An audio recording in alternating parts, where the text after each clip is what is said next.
नवरात्रि के 9 दिन माता रानी के 9 अलग अलग स्वरूपों का पूजन किया जाता है। नवरात्रि के 9 दिनों में माता रानी को अलग अलग स्वरूप के हिसाब से अलग अलग पुष्प, अलग अलग भोग अर्पित किए जाते हैं। देवी भागवत पुराण के अनुसार नवरात्रि के पावन पर्व पर माता रानी अपने भक्तों के घर में विराजमान रहती हैं। ऐसे में हम सभी कोशिश करते हैं कि माता रानी को प्रसन्न कर उनकी कृपा प्राप्त कर सकें।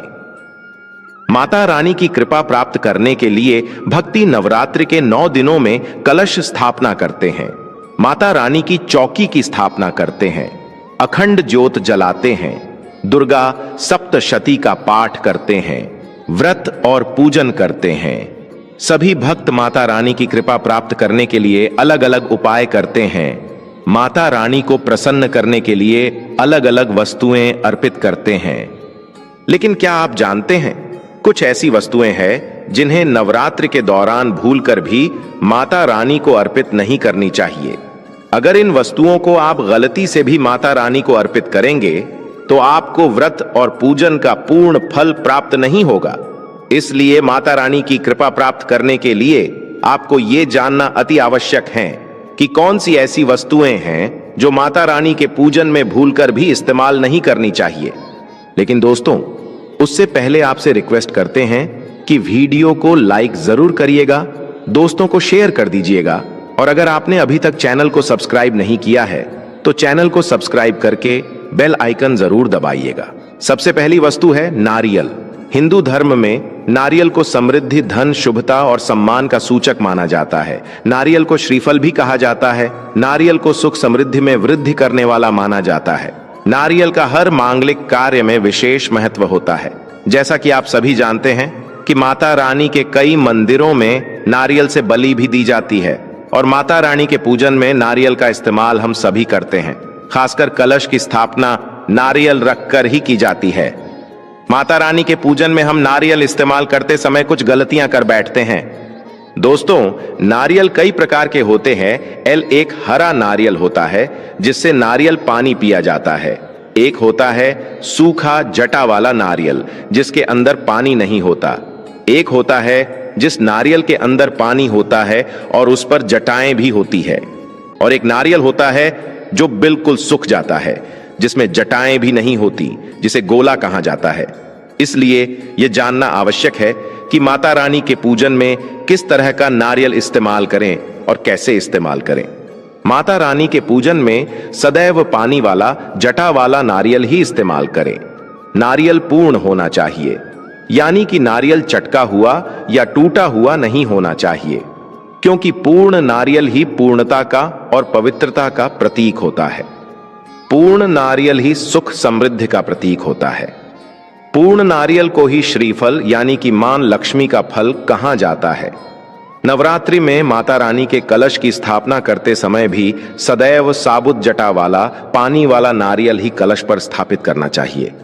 साथ ही यह ध्यान रखना चाहिए कि माता रानी के कलश की जब आप स्थापना करते हैं तो नारियल को सदैव कलश के ऊपर लिटा कर रखें। माता रानी के घट की स्थापना करते समय कभी भी नारियल को खड़ा करके नहीं रखा जाता। नारियल को सदैव लिटाकर कलश के ऊपर रखना चाहिए और लिटाते समय भी आपको इस बात का ध्यान रखना चाहिए कि नारियल का जो मोटा हिस्सा है वो आपकी तरफ होना चाहिए और जो पॉइंटेड हिस्सा है वो दूसरी तरफ होना चाहिए। साथ ही नारियल को स्थापित करने से पहले आप नारियल को लाल कपड़े में लपेटकर उस पर मौली 3 बार लपेटे और फिर लाल चुनरी ओढ़ाकर ही आप नारियल को घट के ऊपर स्थापित करें। शास्त्रों के अनुसार कलश के ऊपर जब सही तरीके से नारियल रखा जाता है, सही प्रकार का नारियल रखा जाता है, तभी व्रत और पूजन का पूर्ण फल प्राप्त होता है। यह भी ध्यान रखें कि महिलाएं माता रानी को नारियल अर्पित तो करें, लेकिन कभी भी माता रानी के सामने नारियल को तोड़े नहीं, क्योंकि नारियल बीज रूप होता है और स्त्रियां बीज रूप से ही शिशु को जन्म देती हैं। इसलिए कभी भी महिलाओं को नारियल को नहीं तोड़ना चाहिए। कि अगर आपको आरण संबंधित समस्या है, आप पर बहुत सारा कर्जा है, तो आप चमेली के तेल में सिंदूर मिलाकर उससे नारियल पर एक स्वास्तिक का चिन्ह बनाएं। अब इस नारियल को आप माता रानी के चरणों में अर्पित करें। फिर नवरात्रि के मंगलवार या शनिवार के दिन इसे ले जाकर आप हनुमान जी के चरणों में अर्पित कराएं। ऐसा करने से आरण उतर जाता है और तत्काल लाभ होता है। धन संबंधी समस्या को दूर करने के लिए आप कुमकुम से नारियल पर स्वास्तिक बनाकर इस नारियल को माता रानी के चरणों में अर्पित करें। नवरात्रि में माता रानी के चरणों में इस नारियल को रखा रहने दें और नवरात्रि खत्म होने के बाद आप इस नारियल को अपने धन रखने के स्थान पर रख दें। ऐसा करने से आर्थिक संकट दूर होता है और धन का लाभ होता है। मनोकामना पूर्ण करने के लिए आप एक नारियल को लाल सूती कपड़े में लपेटकर माता रानी के चरणों में अर्पित करें और माता रानी से मनोकामना पूर्ण करने की प्रार्थना करें। फिर नवरात्रि के आखिरी दिन में आप इस नारियल को ले जाकर किसी शुद्ध बहते हुए जल के स्रोत में यानी कि किसी नदी या नहर में बहा दें। ऐसा करने से माता रानी की कृपा से मनोकामना जल्द ही पूर्ण हो जाती है। नारियल के बाद दूसरी वस्तु है लौंग। लौंग का हम सभी माता रानी के पूजन में इस्तेमाल करते हैं, लेकिन लौंग का इस्तेमाल करते समय हम एक बहुत बड़ी गलती कर बैठते हैं।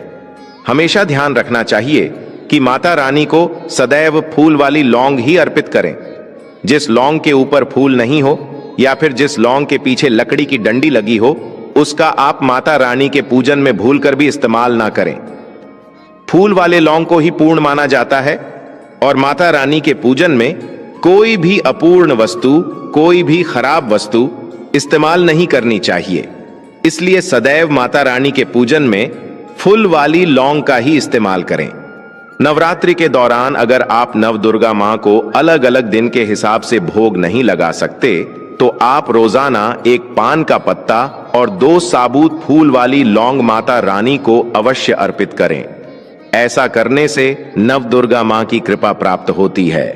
टूटे हुए लौंग के अलावा माता रानी को कभी भी तुलसी के पत्ते अर्पित नहीं करने चाहिए। मां दुर्गा के पूजा में तुलसी पत्र का इस्तेमाल करना वर्जित माना जाता है। तुलसी पत्र के अलावा आंवला भी माता रानी को अर्पित नहीं करना चाहिए और दुर्वा भी माता रानी को अर्पित नहीं करनी चाहिए। दुर्वा भगवान श्री गणेश को अति प्रिय है। नवरात्रि में आप भगवान श्री गणेश को दूर्वा अर्पित कर सकते हैं। भगवान विष्णु जी को तुलसी के पत्ते अवश्य अर्पित कर सकते हैं, लेकिन माता रानी को भूलकर भी तुलसी के पत्ते या दुर्वा अर्पित ना करें। मंदार या आक के फूल भी आप माता रानी को अर्पित ना करें। माता रानी को सदैव लाल रंग के फूल अर्पित करने चाहिए। लाल रंग के फूल माता रानी को अति प्रिय है। खासकर माता रानी को गुड़हल और कमल के फूल अति प्रिय हैं। शास्त्रों में बताया गया है कि घर में माता रानी को 2 या 3 मूर्तियां या फोटो नहीं होने चाहिए। इस बात का भी आप विशेष ध्यान रखें और माता रानी के पूजन में कोई भी खंडित चीज इस्तेमाल ना करें। खंडित चीज जैसे कि चटका हुआ या टूटा हुआ दीपक या फिर चटका हुआ कोई बर्तन। साथ ही ये भी ध्यान रखें कि लोहे के और प्लास्टिक के बर्तन आप माता रानी की पूजन में इस्तेमाल ना करें। कई लोग बोन चाइना के बर्तन पूजन में इस्तेमाल करते हैं, लेकिन ऐसा भूलकर कि नहीं करना चाहिए, क्योंकि उन बर्तनों में हड्डियों का चूरा मिला होता है।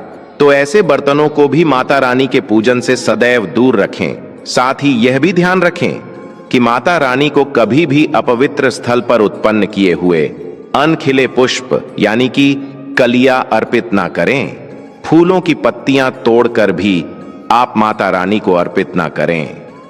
माता रानी को जो पुष्प अर्पित कर रहे हैं उन्हें सूंघे नहीं, यानी कि सूंघे हुए पुष्प, गिरे हुए पुष्प या फिर मुरझाए हुए पुष्प आप माता रानी को अर्पित ना करें। दूसरों के यहां से चुरा कर लाए हुए पुष्प या फिर अपवित्र वस्तुओं में रख कर लाए हुए पुष्प जैसे कि पैंट की जेब इत्यादि जगह पर रखकर लाए हुए पुष्प भी आप माता रानी को अर्पित ना करें।